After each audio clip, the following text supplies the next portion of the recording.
15,000 രൂപ റേഞ്ചിൽ നല്ല ബ്രൈറ്റ്നസ് ഉള്ള ഒരു ഡിസ്പ്ലേ കിട്ടുക എന്ന് പറയുന്നത് ഇത്തിരി ബുദ്ധിമുട്ടാണ്. ശരിക്കും പറഞ്ഞാൽ ബ്രൈറ്റ്നസ് ഉള്ള ഒരു ഡിസ്പ്ലേ അത്യാവശ്യമാണല്ലേ. അതായത് നമ്മൾ ഔട്ട്ഡോർ ഒക്കെ പോയി ഡയറക്റ്റ് സൺലൈറ്റിലും മറ്റൊക്കെ നോക്കുമ്പോൾ ക്ലിയർ ആയിട്ട് പറയുന്നത് ഒരു തരത്തിലുള്ള കോംപ്രമൈസും ഇല്ല, നല്ല ക്ലിയർ ആയിട്ട് കാര്യങ്ങൾ കാണാൻ പറ്റുന്ന തരത്തിലുള്ള ഒരു കിഡിലൻ ഡിസ്പ്ലേ എന്ന് പറയുന്നത് നമുക്ക് വളരെ ബുദ്ധിമുട്ടാണ് 15,000 രൂപ എന്ന് പറയുന്ന ബഡ്ജറ്റ് റേഞ്ചിൽ കിട്ടുക എന്ന് പറയുന്നത്. എന്നാൽ ഇനി അങ്ങനെ പറയാൻ പറ്റില്ല. കാരണം എന്താ, ഈ ഒരു ഫോൺ വന്നിട്ട് ഔട്ട്ഡോർസ് ഡയറക്റ്റ് സൺലൈറ്റിൽ ഞാൻ നിന്ന് നോക്കുമ്പോൾ യാതൊരു ഇഷ്യൂ ഇല്ലാതെ വളരെ പെർഫെക്റ്റ് ആയിട്ട് എനിക്ക് കാര്യങ്ങൾ കാണാൻ പറ്റുന്നുണ്ടായിരുന്നു.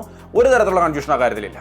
സോ ബെസ്റ്റ് ബ്രൈറ്റ്നസും ബെസ്റ്റ് വിസിബിലിറ്റിയും നല്ല ഗുഡ് ക്വാളിറ്റി ലെവലിൽ ഒരു ഡിസ്പ്ലേയും അടങ്ങുന്നതാണ് ഈ ഒരു ഫോൺ.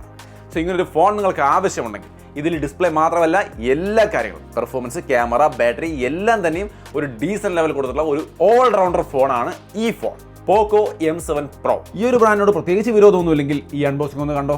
തീർച്ചയായിട്ടും നിങ്ങൾക്ക് ഈ ഒരു പ്രൈസിൽ വരുമ്പോൾ ഈ ഒരു ഫോണിനെ പരിഗണിക്കാതെ പോകാൻ പറ്റില്ല. കാരണം നേരത്തെ പറഞ്ഞ പോലെ ഓൾറൗണ്ടറാണ്. അപ്പോൾ ഇതാണ് അതിൻ്റെ ബോക്സ്. ഓപ്പൺ ചെയ്യുമ്പോൾ മുകളിൽ തന്നെ വേറൊരു മഞ്ഞ ബോക്സ്, അതിനകത്ത് കേസ്, ഡോക്യുമെന്റേഷൻ അങ്ങനെയുള്ള കാര്യങ്ങളൊക്കെയാണ് ഇരിക്കുന്നത്. അതൊക്കെ അങ്ങോട്ട് മാറ്റി വയ്ക്കാം. അതുപോലെ തന്നെ നല്ല ക്വാളിറ്റി കേസാണ് കേട്ടോ. അപ്പോൾ അത് മാറ്റി വയ്ക്കാം. ഫോണിലേക്ക് വരാം. ഈ കാണുന്നതാണ് പോക്കോ M7 Pro എന്ന് പറയുന്ന ഫോൺ. ഒരു ഡുവൽ ടോൺ ഫിനിഷാണ് കൊടുത്തിരിക്കുന്നത്. അതിനെക്കുറിച്ച് പറയാം. അതിനു മുമ്പ് ബോക്സിൽ വേറെ ഒരു 45 വാട്ടിൻ്റെ ചാർജർ ഇരിക്കുന്നുണ്ട്, ചാർജിങ് കേബിൾ ഇരിക്കുന്നുണ്ട്. ഇത്രയും കാര്യങ്ങളാണ് ബോക്സിൽ. അത് അങ്ങോട്ട് മാറ്റി വയ്ക്കും. അപ്പോൾ ഇതാണ് പോക്കോ M7 Pro. ഇതിൻ്റെ ഡിസൈനെ കുറിച്ച് പറയാം. അതിനു മുമ്പ് കഴിഞ്ഞ ദിവസം ഒരു കമൻറ്റ് ഞാൻ കണ്ടായിരുന്നു നമ്മുടെ ചാനലിൽ. കമൻറ്റ് എങ്ങനെയാണ്, നമ്മൾ ഇത്തിരി എക്സൈറ്റ്മെൻറ്റ് കൂടുതലാണ് വീഡിയോയിൽ കാണിക്കുന്നതെന്ന്. ഞാൻ എനർജിയാണ് കൂടുതൽ കാണിക്കാൻ ശ്രമിച്ചത്, അത് വേറെ രീതിയിലാണ് കൺവേ ആയതെന്ന് തോന്നുന്നു. എന്തായാലും ഇന്ന് ഞാൻ അതൊക്കെ ഒന്ന് നോർമൽ ആക്കാൻ വേണ്ടി ശ്രമിക്കുന്നുണ്ട്. അമൽ ബ്രോ എങ്ങനെയുണ്ടെന്ന് പറയാം, ഒപ്പം തന്നെ എല്ലാവരും പറയാം എങ്ങനെയുണ്ട്, ബെറ്റർ ആവുന്നുണ്ടോ എന്ന് പറയാം.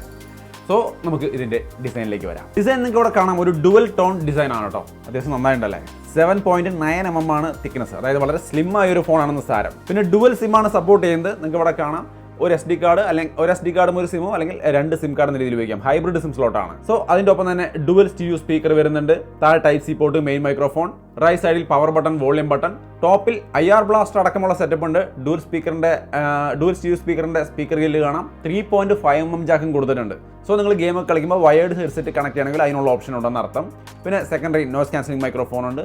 ലെഫ്റ്റ് സൈഡ് ക്ലീൻ ആണ്. ഇതിൽ കോണിംഗ് Gorilla Glass 5ന്റെ പ്രൊട്ടക്ഷനാണ് കൊടുത്തിരിക്കുന്നത്. ഇൻ ഡിസ്പ്ലേ ഫിംഗർ പ്രിന്റ് സെൻസറും വരുന്നുണ്ട്. അതിന്റെ പെർഫോമൻസ് വളരെ സ്മൂത്ത് ആണ്, നിങ്ങൾക്ക് ഇവിടെ കാണാം. സോ അപ്പോൾ ഓവറോൾ ഇതിന്റെ design, punch whole camera setup ഒക്കെ അടക്കം നല്ല രീതിക്ക് കൊടുത്തിട്ടുണ്ട്. ഡിസൈൻ മനസ്സിലായല്ലോ. ഇനി ഈ ഫോണിന്റെ ഡിസ്പ്ലേ നോക്കി കഴിഞ്ഞാൽ സെഗ്മെന്റ് ബ്രൈറ്റസ്റ്റ് ഡിസ്പ്ലേ എന്നാണ് പറയുന്നത്. ഞാൻ തുടക്കത്തിൽ പറഞ്ഞു ഇതിന്റെ ഡിസ്പ്ലേ വന്നിട്ട് വൺ ഓഫ് ദി ബെസ്റ്റ് ആണെന്ന്. അതിന്റെ കാരണം ഞാൻ ഇത് ഡയറക്റ്റ് സൺലൈറ്റിൽ ഒരു 2 മണി നേരത്തെ ഡയറക്റ്റ് സൺലൈറ്റിൽ നിന്ന് ഇതിന്റെ ഡിസ്പ്ലേയിൽ കാര്യങ്ങൾ നോക്കുമ്പോഴും വളരെ ക്ലിയർ ആയിട്ട് എനിക്ക് കാര്യങ്ങൾ കാണാൻ സാധിച്ചു. ഒരു കൺഫ്യൂഷനും ഇല്ല കാര്യത്തിൽ, വളരെ ക്ലിയർ ആയിട്ട്. സോ ഇതുകൊണ്ട് തന്നെ ഇൻട്രോയിൽ തന്നെ ഞാൻ ഇതിന്റെ ഡിസ്പ്ലേയുടെ കാര്യം എടുത്തു പറയാൻ കാരണം 6.67 ഇഞ്ച് വരുന്ന 120 Hz full HD+ AMOLED display ആണ്. HDR10+ കാര്യങ്ങളൊക്കെ സപ്പോർട്ട് ചെയ്യുന്നുണ്ട്. ഈവൻ ഇൻഡോർ ലൈറ്റിംഗ് കണ്ടീഷൻ നിങ്ങൾ വീഡിയോസ് കാണുകയാണെങ്കിലും HDR10+ കാര്യങ്ങളൊക്കെ സപ്പോർട്ട് ചെയ്യുന്നുണ്ട്. Peak brightness, local peak brightness 2100 nits തന്നെ വരുന്നുണ്ട്. വിഷ്വൽ ക്വാളിറ്റിക്ക് യാതൊരു വിഷയങ്ങളും ഇല്ലാത്ത, സോ വിഷ്വൽ എക്സ്പീരിയൻസിൽ പ്രശ്നങ്ങളില്ല എന്ന് പറയുമ്പോൾ തന്നെ ഓഡിയോ എക്സ്പീരിയൻസും വളരെ നല്ലതാണ്. Dual stereo speaker Dolby Atmos sound അടക്കം കൊടുത്തിട്ടുണ്ട്. അത് തന്നെ 300% വോളിയം ബൂസ്റ്റ് വഴി 300% വോളിയത്തിലേക്ക് എത്തിച്ച് നല്ല ലൗഡ് ആൻഡ് ക്ലിയർ ആയിട്ട് നമുക്ക് കാര്യങ്ങൾ ആസ്വദിക്കാൻ കഴിയുന്ന സെറ്റപ്പിലേക്ക് കൊണ്ടുവന്നിട്ടുണ്ട്. സാമ്പിളായിട്ട് ഞാൻ ചെറിയൊരു ഓഡിയോ കേൾപ്പിച്ചു തരാം.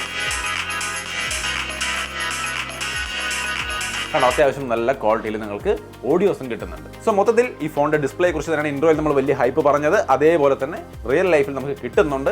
വാങ്ങിക്കുമ്പോൾ ഉപയോഗിച്ച് നോക്കിയിട്ടൊക്കെ, വാങ്ങിക്കുമ്പോൾ നിങ്ങൾ ഉപയോഗിച്ച് നോക്കിയിട്ട് നിങ്ങളുടെ എക്സ്പീരിയൻസ് ഒക്കെ ഒന്ന് കമന്റ് ചെയ്യാൻ മറക്കണ്ട. ക്യാമറ കൂടി ഒന്ന് നോക്കാം. 50 MP സോണി OIS ക്യാമറയാണ് വരുന്നത്. OIS, EIS രണ്ടും സപ്പോർട്ട് ചെയ്യുന്നുണ്ട്. ഫ്രണ്ടിൽ 20 MP സെൽഫി ക്യാമറയാണ്. സാമ്പിൾസ് നിങ്ങൾക്ക് ഇവിടെ കാണാം. അത്യാവശ്യം ഡീസന്റ് ആയ കളറും കാര്യങ്ങളുമാണ് കേട്ടോ. ഓവർ സാച്ചുറേഷൻ അങ്ങനെയുള്ള കാര്യങ്ങളൊന്നുമില്ല. അത്യാവശ്യം ഡീസന്റ് ആയ കളറും കാര്യങ്ങളും തന്നെയാണ് ഫോട്ടോയിൽ കിട്ടിയിരിക്കുന്നത്. മെയിൻ ക്യാമറയും സെൽഫി ക്യാമറയുടെയും സാമ്പിളുകൾ ഞാൻ കാണിക്കുന്നുണ്ട്, കണ്ടു നോക്കുക. നിങ്ങൾക്ക് ഇഷ്ടപ്പെട്ടാൽ മാത്രം ചൂസ് ചെയ്യുക എന്നുള്ളതാണ് എൻ്റെ സജഷൻ. പക്ഷേ എനിക്കിത് ഒരു സാധാരണ ഒരു നാച്ചുറൽ നല്ല രീതിയിൽ വന്നിട്ടുണ്ടെന്നാണ് തോന്നിയത്.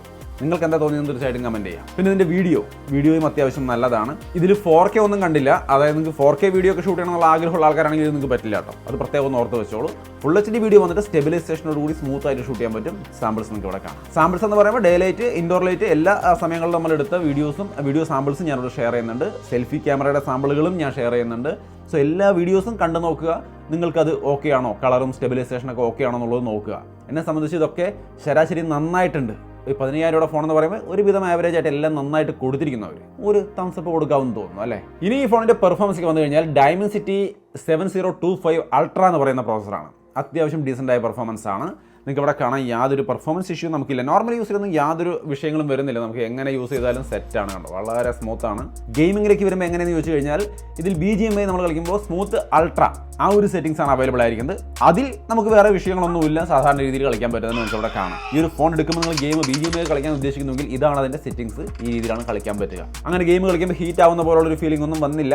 വലിയ കുഴപ്പമില്ലാത്ത രീതിയിൽ നല്ല ഒപ്റ്റിമൈസ്ഡ് ആയ രീതിയിൽ തന്നെയാണ് ഈ ഫോൺ അവർ ചെയ്ത് വെച്ചിരിക്കുന്നത് പെർഫോമൻസ്. പിന്നെ HyperOS ആണ് വരുന്നത്. ആൻഡ്രോയിഡ് 14 ബേസ്ഡ് ആണ് കേട്ടോ, 15 അല്ല. പക്ഷേ 2 വർഷത്തെ ആൻഡ്രോയിഡ് അപ്ഡേറ്റും അതുപോലെ 4 വർഷത്തെ സെക്യൂരിറ്റി അപ്ഡേറ്റും കമ്പനി ഓഫർ ചെയ്യുന്നുണ്ട്. എന്തായാലും ലാഗ് ഇല്ലാത്ത എക്സ്പീരിയൻസ്, 48 മന്തിന്റെ ലാഗ് ഫ്രീ എക്സ്പീരിയൻസ് ആണ് അവർ പറയുന്നത്. അതായത് ഈ സെക്യൂരിറ്റി അപ്ഡേറ്റ് തരുമല്ലോ, അതുകൊണ്ടായിരിക്കണം അങ്ങനെ പറയുന്നത്. അതായത് അങ്ങനെയാണ് ഇതിൻ്റെ ഓഫറിങ്. സോ ഓവറോൾ പെർഫോമൻസിലും വേറെ പ്രശ്നങ്ങളൊന്നുമില്ല.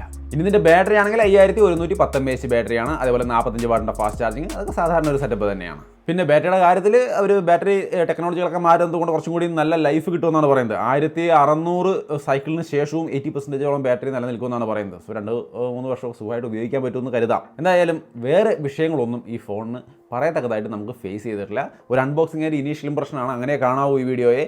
ഞാനും നിങ്ങളുടെ ഒപ്പം തന്നെ ഒന്ന് എടുത്ത് എന്തൊക്കെയാണ് ഇതിലുള്ളതെന്നൊന്ന് കണ്ടു മനസ്സിലാക്കി അത് നിങ്ങൾക്ക് ഞാൻ പറഞ്ഞു തന്നു, അത്രയേ ഉള്ളൂ.